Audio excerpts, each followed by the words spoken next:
Hey, what's going on? It's Sharat Abraham here at our Jabra booth. I'm a Senior Solutions Consultant. And today I want to tell you a little bit more about our Android video bar system.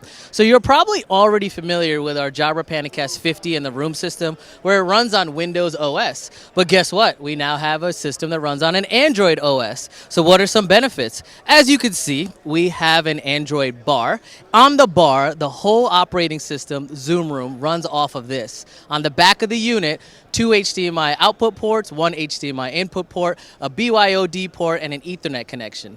The beautiful part about this is once you install this, the other piece of the pie is what I would say is our touch panel.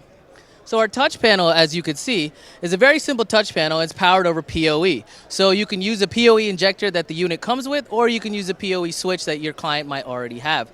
Once it's in PoE and they power it up, as long as they're on the same network, you put it in Zoom mode and you're off to the races by entering in the code. Thanks for joining, and if you need more info, reach out. You can reach out at jabra.com or personally me at Twitter, Sharat S. Abraham, or on LinkedIn. Appreciate it. Thanks a lot.